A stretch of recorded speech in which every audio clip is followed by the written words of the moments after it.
I want you to imagine a casino. But in this particular casino, the prices of the bets aren't, set by the house or lucky guesses.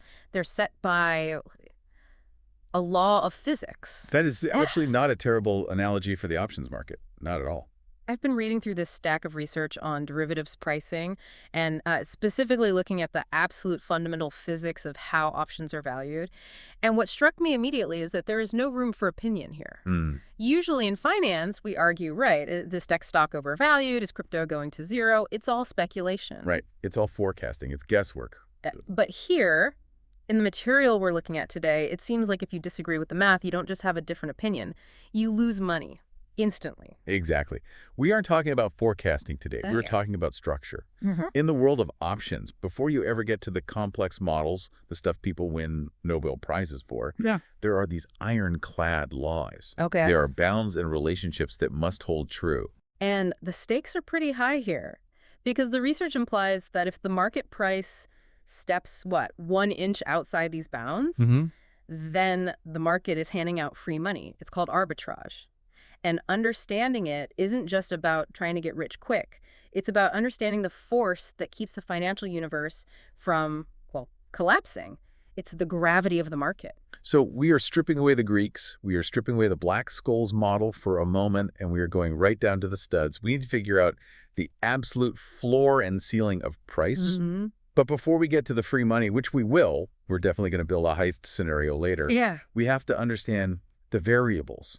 The inputs. Right, you can't do the physics without knowing the particles. It's first principles. The text lists 6 specific factors that move the price of a stock option. Just 6. Only 6. And think about that for a second.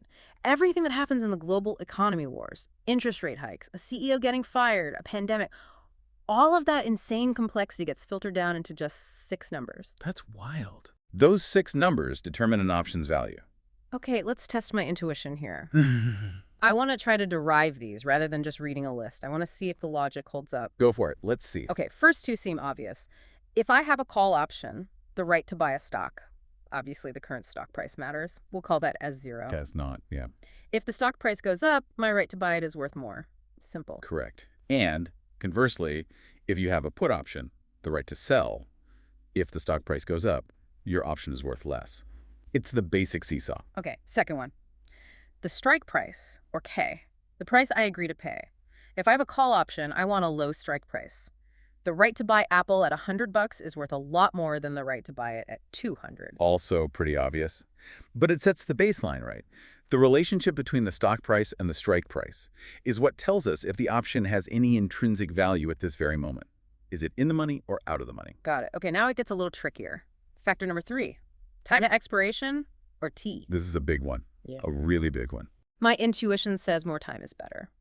If I'm buying an option, I'm buying a chance, a possibility. If I have a year for that possibility to play out, that's way better than having a week.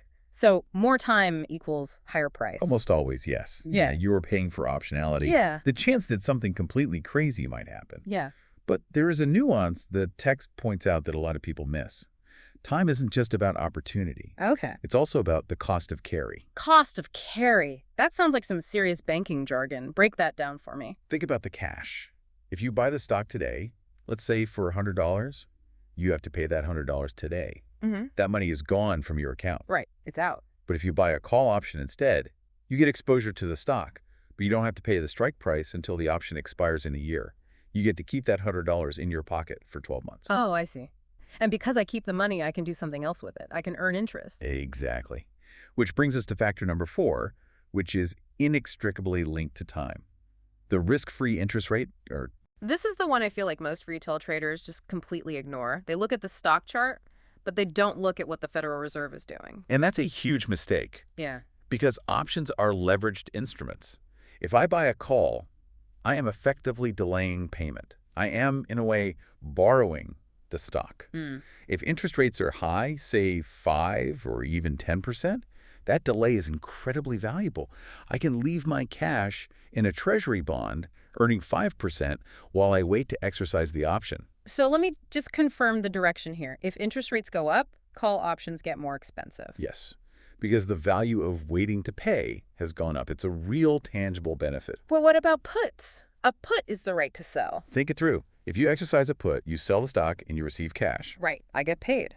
So if you have a put option that expires in a year, you are forced to wait a year to get that cash. And if interest rates are high, waiting sucks. Exactly. Waiting is painful. You want that cash now so you can invest it and earn that high interest rate. So high interest rates actually lower the value of put options. That is fascinating. So interest rates pull calls and puts in opposite directions. Precisely. They're a wedge between the two. Okay, that's stock, strike, time, and rates. Factor number 5 is the scary one. Volatility or sigma. Ah, yes.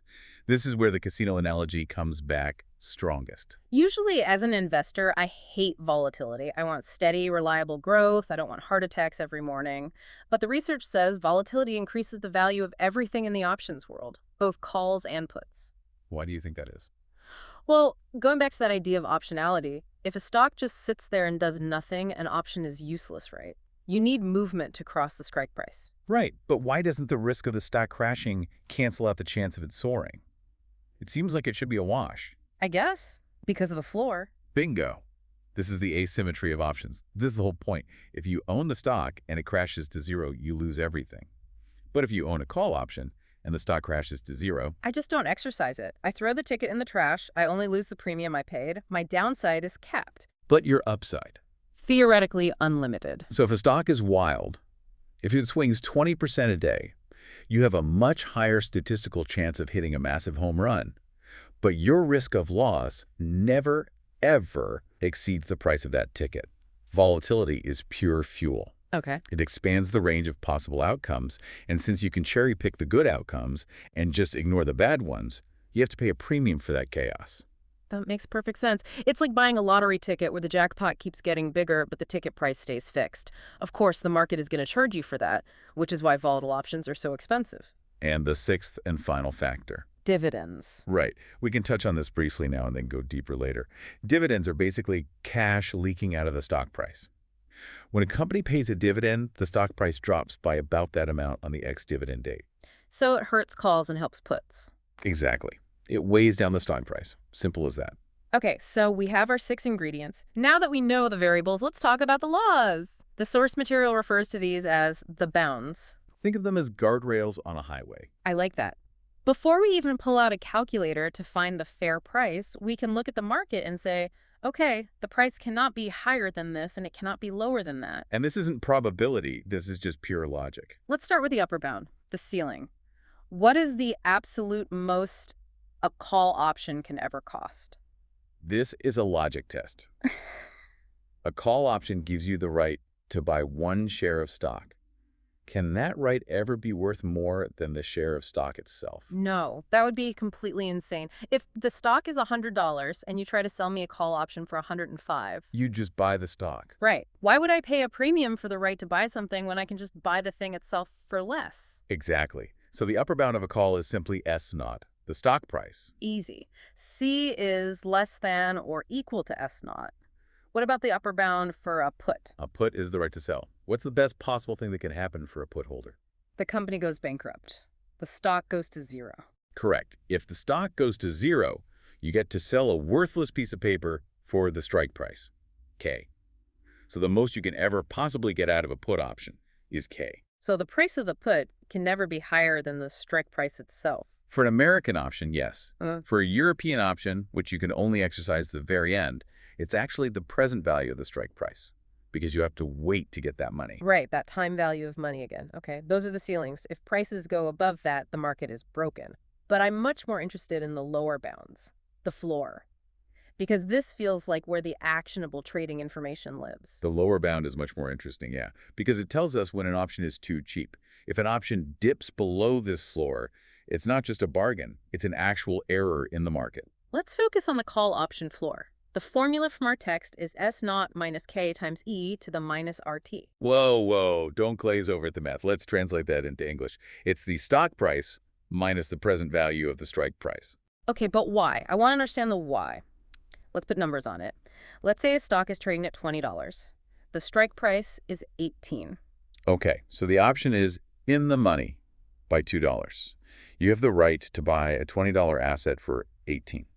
So intuitively, the option should be worth at least $2. At least, But actually, it should be worth more than $2. Why? Because of that interest rate factor we talked about, Yeah. the time value of money. If you buy the option, you don't have to pay that $18 strike price until the expiration date. Let's say that's a year away. You get to keep that $18 in your bank account earning interest. Okay, so I'm saving the interest cost on that $18. Exactly. So we need to discount that strike price. If interest rates are high, the present value of paying $18 in a year might only be, say, $16 today. So the math becomes stock price, 20, minus the present value of the strike, 16. That's a $4 difference. Right. Even though the intrinsic value is only $2, the actual floor value, the minimum it can be, is $4. So if I see that option trading on the screen at $3... Buy it. Buy it immediately. Because it's trading below the floor. It is trading below the theoretical minimum value that accounts for the time value of money. And you can exploit that. You can lock in a profit. We are absolutely going to break down exactly how to exploit that in a minute, the actual trade mechanics, but I want to make sure we nail this conceptual framework first. We have the ceiling, we have the floor. Now, I want to look at the centerpiece of this entire analysis. The source calls it the golden rule of derivatives, put-call parity. This is the equation that connects everything. It's the Rosetta Stone. The text makes a pretty bold claim here. It essentially says that a call option and a put option with the same strike and expiration are not two separate things. They are mathematically fused together. You cannot change the price of one without moving the other. That's absolutely right. But I struggle with the why on this one. A call is a bet up. A put is a bet down. They feel like total opposites, not twins. They feel like opposites, but they're constructed from the same building blocks. To see it, we have to stop thinking about bets and start thinking about portfolios. This is the our portfolio A versus portfolio C example from the text. Right. Let's visualize this. I want you and everyone listening to imagine two cardboard boxes on a table, box A and box C. Okay, I'm visualizing what's in box A. In box A, we place one European call option, and we also place a pile of cash, specifically cash equal to the present value of the strike price. Okay. Let's use round numbers to make this stick. Say the strike price is $100. So in box A, I have a ticket to buy at $100, and I have a literal pile of cash, or I guess a bond that will grow into $100 on expiration day. Exactly. You have the right to buy plus the cash to buy. That's box A. Got it. Now box C. In box C, you place one European put option, the right to sell at 100, and you place one actual share of the stock itself. Okay, so box A is call plus cash. Box C is put plus stock. These feel completely different. In box C, I actually own a piece of the company. In box A, I just have some paper and cash. They feel different today. But the magic happens when we fast forward to the expiration date. Let's simulate reality. Scenario 1, the stock rockets to $150.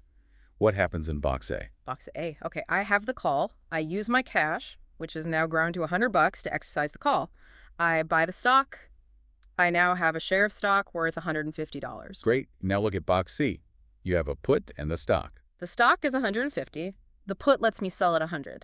That's a stupid trade. I wouldn't do that. So the put is worthless. I tear it up. I'm left holding the stock. Value is $150. Identical result. Okay, but that's a bull market. What if the market crashes? The stock goes to zero. Open box A. I have a call option.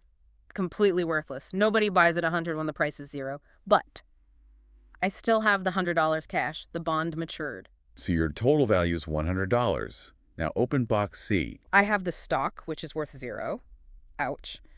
But I also have the put, which gives you the right to sell that worthless stock for $100. So I exercise the put, I sell the wreckage, I end up with $100. Do you see it? It's kind of magic. In both universes, up or down, boom or bust, both boxes end up with the exact same value at expiration. And this is the law of one price. It's a fundamental economic law.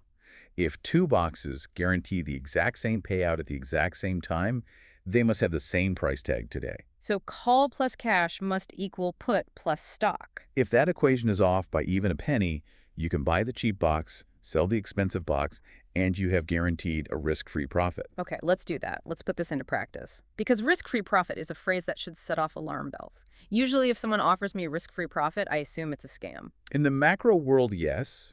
But in market mechanics, it's just an inefficiency correction. It's a puzzle to solve. But to capture it, you have to be fast and you have to be precise. Let's run a scenario. I want to build a table in our minds of how to spot this and how to act. For everyone listening, you can try and visualize this like a balance scale. Let's use clean numbers. Right. We have a stock, let's call it company X. The stock price, S0, is exactly $50. $50. Got it. We are looking at options that expire in exactly 1 year. The strike price, K, is also $50. So these are at-the-money options. Stock 50, strike 50. Simple. Now, we need an interest rate. Let's say the risk-free rate is roughly 5% continuously compounded. Okay. So before we even look at the option prices, we need to value the cash part of box A.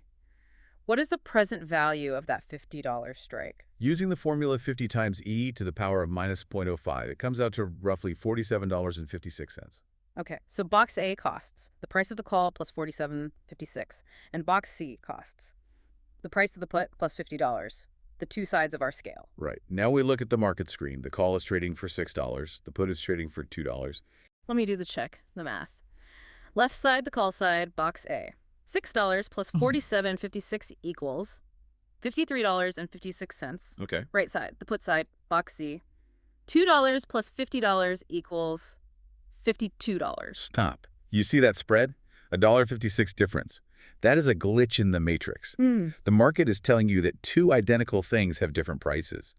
Box A is expensive. Box C is cheap. So I become the trader. I want to sell the expensive one and buy the cheap one. Exactly. This is the arbitrage table. Call side is greater than the put side. Box A is overpriced. Short box A, buy box C. Okay, let's walk through the mechanics of that action. Because buying is easy. I just click buy on the put and the stock. That's a $52 cost. Right. But to lock in the profit, you have to sell the expensive side. You have to go short box A. Selling the call is easy enough. I write the contract. I pocket the $6 premium. But how do I sell cash? That's the part of box A that always confuses me. That's just borrowing. Think about it. When you borrow money, you are selling a future promise of cash in exchange for cash today. So you call your broker, you use your margin account, and you borrow the present value of the strike price. So I borrow $47.56. Correct. So look at your cash flow today, right now. You borrowed $47.56. You sold the call for $6. How much cash do you have in your hand? $47.56 plus $6 is $53.56. And you immediately turn around and spend $52 to buy the put and the stock. $53.56 minus $52. I have $1.56 left over. That $1.56 goes straight into your pocket today, right now, risk-free. But wait, the skeptic in me, the one who has been burned by sure things before, is screaming, what happens in a year? I have all these open positions. I sold a call, I bought a put, I own the stock, I owe money to my broker. Surely, if the stock crashes, I lose that $1.56 and more. Let's play it out. This is the beauty of it. Let's say the stock crashes. It goes to absolute zero. Okay, panic time. Not at all. You own a put option. You have the right to sell that worthless stock for $50. So you exercise the put, you sell your stock, and you have $50 cash. Okay, so I have $50, but I borrowed money from the bank. You borrowed $47.56 at 5% interest. Over 1 year, that debt grows to exactly $50. So you take your $50 from the put, you pay off your broker, you are flat. Positions closed, debt paid. And that $1.56 I made on day one. Still in your pocket. Okay, try the other side. The stock skyrockets. It goes to $100. You sold a call option. The person who bought it from you will exercise it. They will demand that you sell them the stock for $50. But I own the stock. I bought it as part of box C. Exactly. You hand over the stock. They had you $50 cash. You make that $50. You pay off your broker loan, which has now grown to $50. You are flat. And I still keep the $1.56. No matter what the market does, up, down, sideways, your future liabilities perfectly cancel out. The profit you locked in at the beginning is yours to keep. It is, by definition, riskless. That is actually incredibly satisfying. It's like solving a puzzle where the pieces only fit together in one single way. And that's why these opportunities don't last. You know, back in the 70s, maybe you could find these by shouting on the floor of the CBOE. Today, high-frequency algorithms spot that $1.56 gap in microseconds, and they hammer it with trades until the prices snap back in line. So the arbitrageurs are basically the immune system of the market. They eat the inefficiency. Precisely. They are the force that ensures the parity equation holds true. Now, we need to add a layer of complexity here. We've been talking exclusively about European options you can only exercise on the very last day. But most options people trade on apps, Robinhood or E-Trade, are American options. You can exercise them whenever you want. Right. The vast majority are. Does this golden rule, this put-call parity, still apply if I can pull the ripcord early? It applies, but with a bit of a twist. For European options, put-call parity is an equality. It's a hard equal sign. For American options, because of that early exercise feature, it becomes an inequality. It becomes a range of possible values. Let's talk about that early exercise, the American option twist. Why would you even exercise early? Or maybe a better question is, should you? It depends entirely on whether you hold a call or a put. Let's start with calls on non-dividend paying stocks. The rule here is surprising to a lot of people. You should almost never exercise an American call early. That sounds wrong. I mean, if the stock shoots up and I have a big profit, why wouldn't I exercise the option to buy the stock and just take my profit? 2 reasons. I want you to remember these 2 words, insurance and interest. Explain. First, insurance. As long as you hold the option, you have downside protection. If the stock suddenly crashes tomorrow, you can just walk away. The second you exercise the option and buy the stock, you are now holding the bag. You are fully exposed. You've voluntarily thrown away your insurance policy. Why would you do that? That makes a lot of sense. But what if I just want to cash out, take the money and run? Then sell the option itself to someone else. Don't exercise it. The option itself has value. But the second reason is even more mathematical. The interest. Remember, the strike price is cash you have to pay. $50 in our example. If you exercise today, you have to hand over that $50 today. If you wait until expiration, you can keep that $50 in your bank account earning interest for a whole year. Paying early is just voluntarily giving up free interest income. It's irrational. So an American call is basically worth the same as a European call because you'd never use the early feature anyway, assuming no dividend. Exactly. For all practical purposes on a non-dividend stock, big C equals little c. But puts are different. Puts are very, very different. With a put, you are selling stock. You are receiving cash. So if I exercise early, I get the cash sooner. And you can put that cash in the bank to earn interest. Suppose you have a put on a company and that company goes bankrupt today. The stock is 0. I want my money now. You want your money now. There is no possible upside to waiting. The stock can't go lower than 0. But if you wait a year to exercise, you lose a whole year's worth of interest on that strike price cash. So with American puts, early exercise can be very valuable. Which means American puts can be worth more than their European counterparts. Correct. The inequality is that the American put price, big P, is greater than or equal to the European put price, little p. That early exercise right commands a real premium. We've mentioned dividends a couple of times. We should probably address them properly. How do dividends mess up our beautiful, clean equations? Dividends are the one thing that breaks that rule about never exercising a call early. Right. Because a dividend is a cash payout to shareholders. If you just wait. hold the option, you are not a shareholder. You don't get the check. I see. So if Apple is about to pay a massive dividend, you might want to exercise your call option just to get your hands on the stock before the ex-dividend date, so you can collect that cash. In that specific case, the value of the dividend might outweigh the lost interest on the strike price. And mathematically, dividends just act like gravity on the stock price. Right. When we do our parity formulas, wherever you see the stock price S0, you just have to subtract the present value of the expected dividends. Dividends way down the stock side of the scale. Okay. We've covered a massive amount of ground. We've established the bounds, the floor, and the ceiling. We've built the parity box. We've executed a risk-free arbitrage heist. We've basically built the physics engine of the market. But before we wrap up, I want to take a hard left turn. We promised a provocative thought for you, the listener, something that takes this math out of the trading pit and into the boardroom.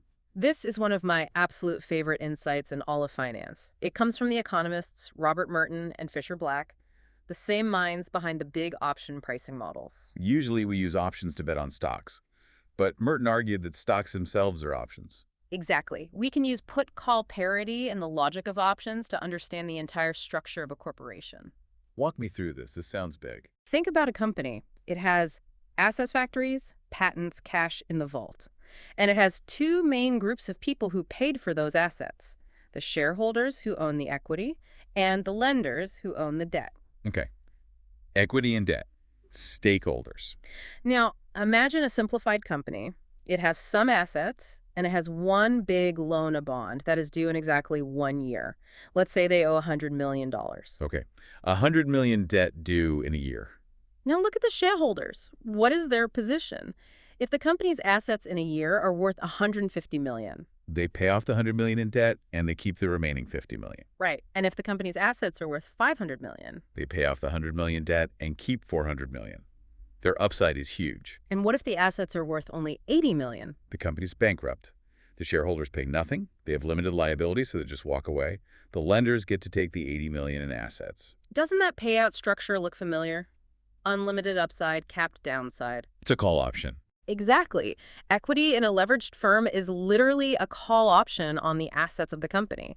The strike price is the value of the debt. That blows my mind. So when I buy a share of Ford or GM, I'm not just buying a piece of the company. I'm buying a call option on their factories and their brand with a strike price equal to all their bonds and loans. And this has massive implications for behavior. Think about volatility again. What did we say about volatility and call options? Volatility is good for call options. Yeah. It increases their value. So if you are a shareholder or a CEO who gets paid in stock options and your company is near bankruptcy, your call option is almost worthless. How do you pump up the value? You increase volatility. Take a massive reckless risk. You bet the whole company on some new technology, or you make a crazy acquisition. If it works, the assets soar and you, the shareholder, win big. If it fails, the assets crash, but you are probably going to lose everything anyway. Who eats the loss? The bondholders, the lenders. Exactly. This is called risk shifting. The math of options proves that in distressed companies, shareholders have a direct mathematical incentive to gamble with the bondholders' money. So these formulas, put-call parity, the Black-Scholes model, they aren't just for day traders looking for a 1-cent edge. They explain the fundamental conflict of interest at the very heart of capitalism. It really does. Everything, when you look close enough, is an option. On that bombshell, we are going to wrap up this deep dive. I hope you feel a little more grounded now in the gravity of the market. You know the floor, you know the ceiling, and you know the golden rule. And remember, next time you see a price on the screen, ask yourself, is it in the box? If it's not, buy the cheap box. And call me when you find it. Thanks for listening. We'll catch you on the next dive.